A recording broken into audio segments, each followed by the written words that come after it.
No. Shrimati Sonia Gandhi ji.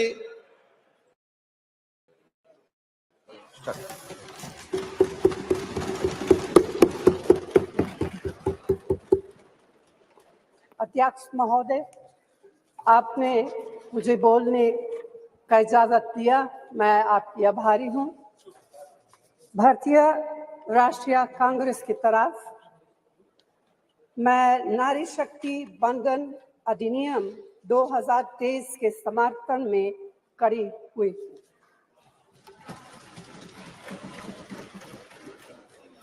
धुएं से भरी हुई रसोई से लेकर रोशनी से जगमगाती हुई स्टेडियम तक भारत की स्त्री का सफर बहुत लंबा है, लेकिन आखिरकार उसने मंजिल को छू लिया है।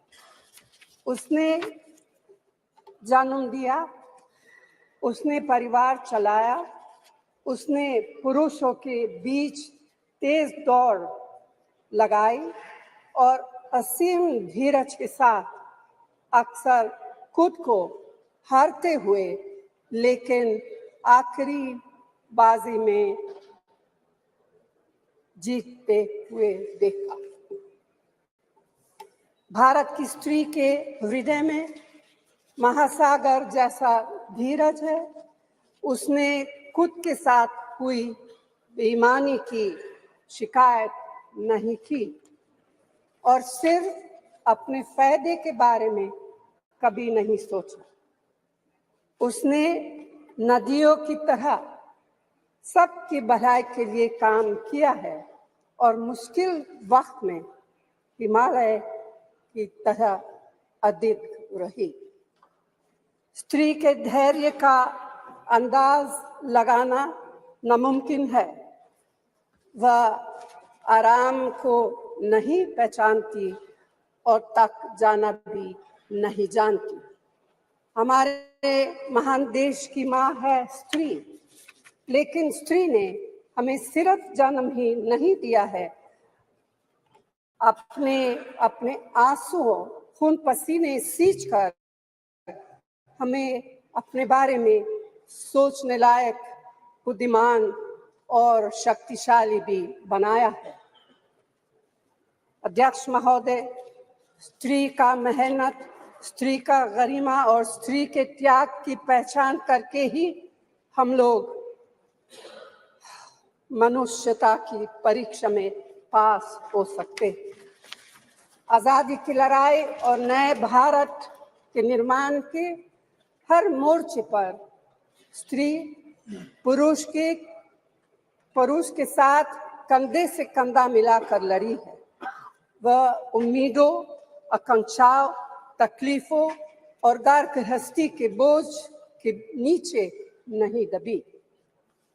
सरोजिनी नायडू, सुचेता कृपलानी, अरुणा असफ अली, विजयलक्ष्मी पंडित, राजकुमारी अमृत कौर और उनके साथ तमाम लाखों महिलाएं से लेकर आज की तारीख तक स्त्री ने कठिन समय में हर बार महात्मा गांधी, पंडित जवाहरलाल नेहरू, सरदार पटेल, बाबा साहब अम्बेडकर और मौलाना आजाद के सपनों को जमीन पर उतार कर दिखाया है। इंदिरा गांधी जी का व्यक्तित्व इस सिलसिले में एक बहुत ही रोशन और जिंदा मिसाल है। अध्यक्ष महोदय, खुद मेरी जिंदगी का यह बहुत मार्मिक क्षण है।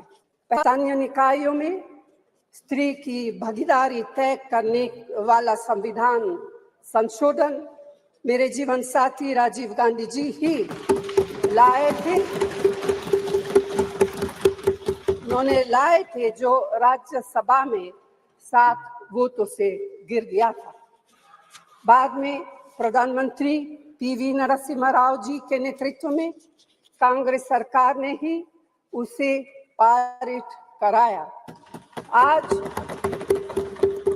उसी का नतीजा है कि देश भर के स्थानीय निकायों के जरिए हमारे पास 15 लाख चुनी हुई महिला नेता है। राजीव गांधी जी का सपना अभी तक आधा ही पूरा हुआ है। इस बिल के पारित होने के साथ ही वह पूरा होगा। अध्यक्ष महोदय, कांग्रेस पार्टी इस बिल का समर्थन करती है। हमें इस बिल के पास होने से खुशी है, मगर इसके साथ साथ एक चिंता भी है। मैं एक सवाल पूछना चाहती हूँ।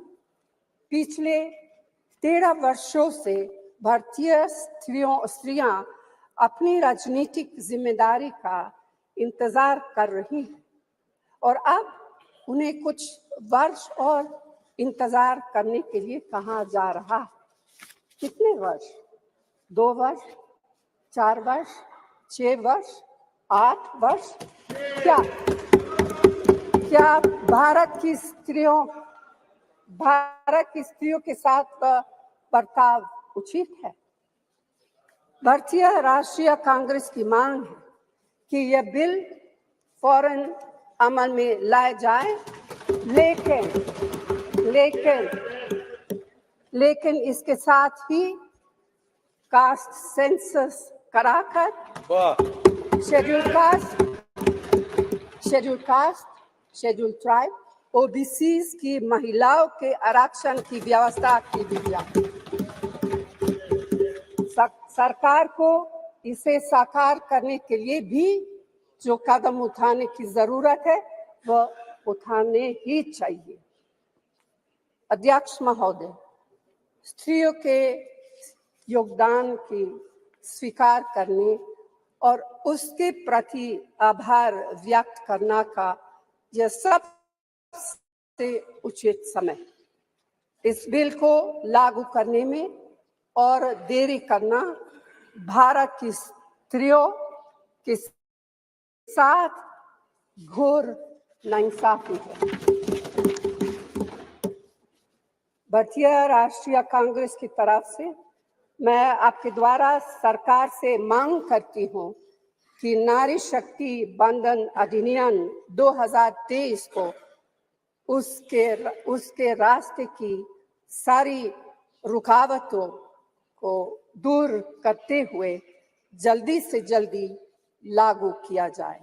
ऐसा करना न सिर्फ जरूरी है बल्कि संभव भी है। धन्यवाद।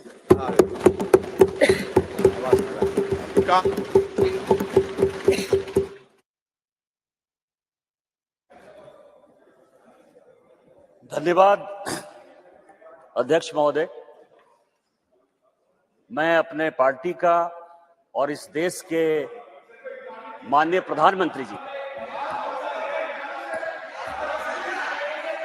शुक्रगुजार हूं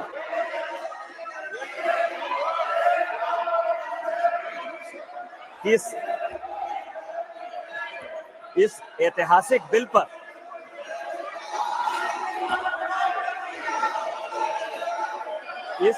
इस ऐतिहासिक बिल पर मुझे बोलने का मौका दिया। सर सी बात कह सकता है, प्लीज बैठिए। नो सर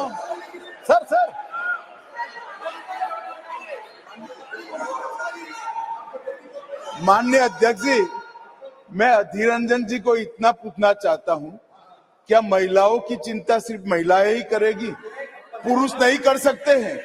किस प्रकार के समाज की आप रचना चाहते हैं भाई?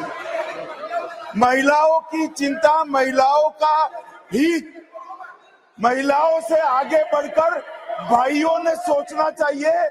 यही इस देश की परंपरा है। महिलाओं के बारे में सोचने का अधिकार सभी को है। तो हमारे साथी सांसद निशिकांत जी खड़े हुए हैं, इसमें उनको क्या आपत्ति है? उनको खड़ा होने नहीं मिला पहले, इसलिए थोड़ा जेलस हो रहे हैं शायद। निशिकांत जी, माननीय